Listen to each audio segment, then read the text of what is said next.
Welcome to Guns and Gear Network, everyone. Wanted to bring you another video this afternoon about I was doing another video on traps, and this right here kind of goes in with that as far as food procurement, prepping, survival, and so forth. In your preps, I always recommend having some type of bow and arrow setup. And I've got all kinds. I've got compound bows, I've got a sling bow. It's just, I call it the silent option. It's kind of like the inexpensive suppressor that anybody can own. If you are doing food procurement in a crap hits the fan situation, and you fire off a shot out of a rifle, people know where you're at. They know what you're doing, possibly hunting, that sort of thing. And if in desperate times, people are going to find you and say, hey, that guy just probably shot a deer or something like that. This right here is just one more option for you to have a silent option. And you can do all kinds of things with a bow. You can literally bow fish. You can obviously use it for protection. You can use it for food procurement. They're very versatile. They're very quiet. I recommend, if you're going to have a bow, don't go out and buy just a compound bow. There's nothing wrong with having a compound bow in your setups, but I recommend at least having a straight recurve traditional style bow in your setup, because there's not a lot of maintenance to them. Get into compound bows, if you need to restring it, you really need bow presses and stuff like that under a crap hits the fan situation is probably going to be pretty tough to do. With these, you can string them yourself, and there's videos out there how to string one of these without a bow press or anything. It's pretty simple and easy. So where can you get these? What should you buy? I keep an eye on Craigslist, local gun shops, places like that. Get them in trade-ins all the time. I was on Craigslist the other day. A guy had two recurve style. One was a traditional style bow and one was a recurve. Had both of them for $75, and that included quite a bit of accessories with it. This one right here I picked up at a local gun shop a few days ago, and I paid $10 for it. We were sitting there talking, and he was showing me stuff. I was looking, and he had a couple bows, and we got talking about bows and prepping.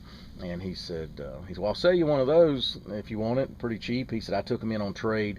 I think he literally traded some ammo for it. And people have these all the time in their garage collecting dust. They don't want them, they don't need them, so they'll bring them around to these gun shops and trade them in for something that they feel like they can use. I paid $10 for this. So this right here, and I don't remember the name brand because I painted over it. It actually is one of the name brand bows.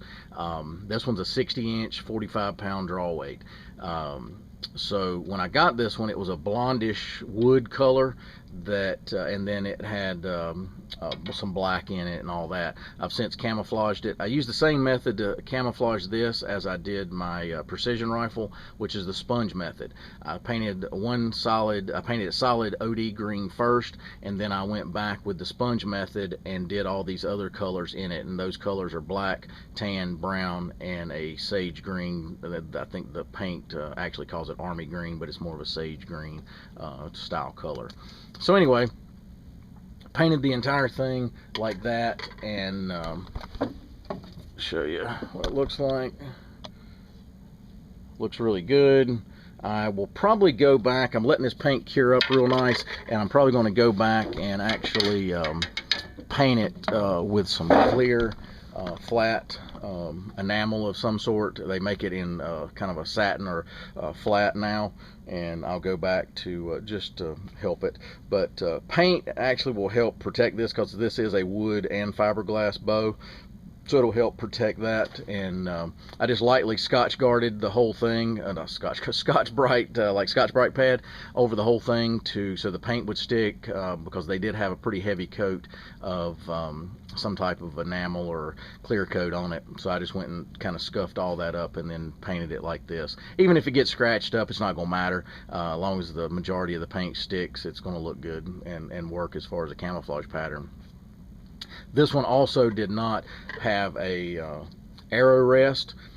So what I did here, I had, instead of going out and buying a dedicated arrow rest, and I could have made one out of some leather I have and that sort of thing. One of the easiest things I found for arrow rest is Velcro. I take the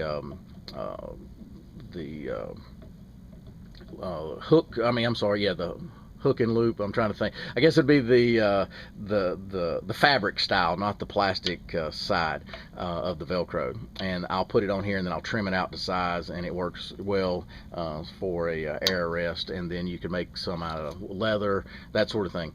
The problem with these, you got to have certain type of arrows to shoot them. With this type rest, I prefer an actual dedicated arrow rest that are either plastic or metal, and that way it can fire a multitude of different arrows. I do not claim to be a professional archer by no means, guys. I just messed around with these as a kid, and I did do some bow hunting, and I don't do a lot of it now, but in my younger days I did quite a bit of bow hunting.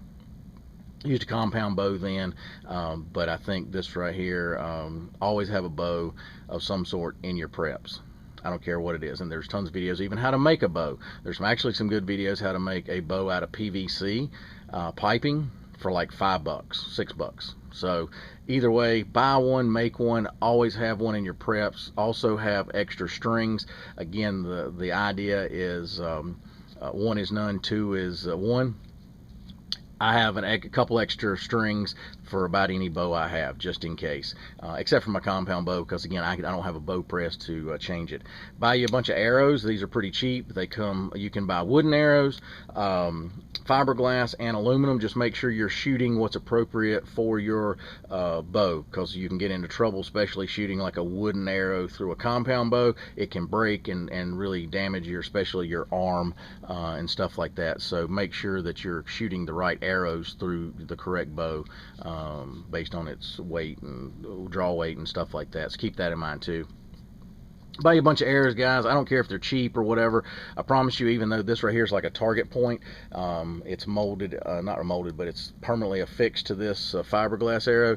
I promise you I can hit a something like a rabbit with that and it would kill it. So, you know, it's anything is better than nothing when it comes to that, and I would much rather have a store-bought straight arrow than I would trying to go whittle one out of a stick. So keep that in mind. Not to say you can't do that, and it's been done for years and years and years, and it functions and it works, and I think you still maybe need to learn that craft. But at the end of the day, if I could buy 25, 30 of these and put them back, you know, practice with some and keep some that you're going to have around for a long time. I've got arrows that I had when I was a kid that still function. So and there's all kinds of points. You've got target points, you know, practice style points, broadheads. It just depends on what kind of game you're going after. So guys, just kind of wanted to keep with the food procurement. This right here is a silent option that I think everybody should have. You can set up all kinds of ways to fish with this, you know, small game up to large game, depends on the draw weight, and I think it's a great option, and always have one in your preps. And it's always fun. It's just fun to get out and practice with it. They're challenging, and it takes a little practice. Don't think that you're going to buy one of these, stick it in the corner, you know, paint it camouflage, stick it in the corner, never pull it out and go out and be successful with a hunt, because your distance that you're having to shoot is a lot shorter than with a firearm. So you have to learn stalking techniques or so forth to be able to acquire game, and then obviously it's more challenging to hit them with this than a lot of times with a firearm, when you have sights and red dots and all that. So practice a little bit with it, you know, get proficient with it. I would say to be proficient, you need to hit something about the size of a Coke can, and that usually can get you pretty accurate to kill most small game. If you want to, they make target specific that are made of foam that actually are the shape of an animal, whether it be a turkey, a raccoon, a rabbit, any of that. Those are pretty fun to shoot, and it kind of I don't know, it kind of gives me a self-satisfaction knowing, okay, if that was a real rabbit or a real turkey, I would have made a shot and hit it. So that's almost as fun as hitting like a bullseye style target to me. You'll need to I use bales of hay. They're pretty cheap as a backstop, and they work well. Anything with I wouldn't shoot broadheads a whole lot into something like that, because it's so hard to get them out a lot of times. But you know, obviously your target points and all that would work fine. But anyway, guys, I want to bring this video If you would like, share, and subscribe, we always appreciate that. If you like our video, give us a thumbs up. If you don't, give us a thumbs down. If you do give us a thumbs down, how about giving us a little critique of why you gave us a thumbs down? We don't mind that. We encourage it to give us a little critique, a little constructive criticism. We don't mind. It actually helps us hopefully bring you better content and better videos and all that. Again, guys, we're trying to bring you as much accurate information as possible. If for some reason you think I misspoke in a video about something and you're kind of the expert and you know, be glad to hear your feedback, because that actually helps us give out accurate information, which is what we're wanting to do. Share our resource, our information that we have, and make sure it's accurate, because inaccurate information doesn't do anybody any good. So if you feel like we misspoke, be glad to hear you chime in. If you have experience with bows, share that with us and all that, and we would greatly appreciate it. As always, guys, like, share, and subscribe, and we'll be bringing you another video in the near future, and we appreciate you tuning in, and we'll bring you another one here soon. Thank you very much, and have a good day.